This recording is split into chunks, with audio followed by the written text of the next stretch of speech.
Imagine a man who could look at a geometric curve and see a hidden equation, look at the stars and see the pulse of time, and look at a jug of wine and see the fleeting nature of human existence. In the year 1048, in the city of Nishapur, modern-day Iran, a boy named Omar Khayyam was born. While the West was entering the Crusades, the Islamic Golden Age was reaching its intellectual zenith. Khayyam wasn't just a witness to this age, he became its architect. Today we know him as a poet, but to his contemporaries he was the proof of Islam, the man who solved the unsolvable. Before he was a poet, Khayyam was a titan of mathematics. At the age of 22, he wrote one of the most important books in the history of math, Treatise on Demonstration of Problems of Algebra. At the time, the world struggled with cubic equations. While we now use calculators, Khayyam had to use pure logic.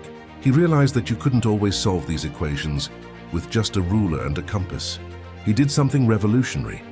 He used conic sections, circles, parabolas, and hyperbolas to find the intersections that revealed the roots of an equation. He worked on the general form of the cubic equation. Khayyam was also one of the first to question Euclid's parallel postulate. By trying to prove it, he accidentally laid the groundwork for non-Euclidean geometry, the very math Albert Einstein would use centuries later to explain the curvature of space-time. In 1073, the Sultan Malik Shah invited Khayyam to the city of Isfahan to build an observatory. His mission? To fix the calendar. The world was using calendars that drifted out of sync with the seasons. Khayyam measured the length of the solar year with terrifying precision. He calculated it to be 365.24219858156 days. Think about that. His calculation was accurate to the 6th decimal place. It is more accurate than the Gregorian calendar we use today, which has an error of 1 day every 3,300 years, while Khayyam's had an error of 1 day every 5,000 years. If you're enjoying this journey into the mind of a polymath, like and subscribe to hear more stories of past geniuses who shaped our modern world. While his days were spent in the rigid world of logic, his nights belonged to the rubaiyat, quatrains. For centuries, these poems were largely forgotten until they were translated into English in 1859. Khayyam's poetry isn't just about wine and roses. It's about the existential tension of being a scientist. He saw how vast the universe was and how small human life felt. He questioned everything, the afterlife. No one has ever returned from that far road. Fate, the moving finger writes, and having writ moves on. Presence, be happy for this moment. This moment is your life. He was a man caught between the dogma of his time and the evidence of his eyes.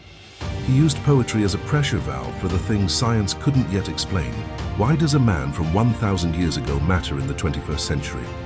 Algebraic foundations. Every time an engineer uses a computer to model a curved surface, like a car wing or a smartphone screen, they are using the evolution of the coordinate geometry Khayyam pioneered. The Jalali calendar. His calendar is still used today in Iran and Afghanistan. It remains the most accurate solar calendar in human history. Cultural bridge. Khayyam is a rare figure who is equally claimed by the hard sciences and the soft arts. He proves that you don't have to choose between being a dreamer and a thinker. Omar Khayyam passed away in 1131.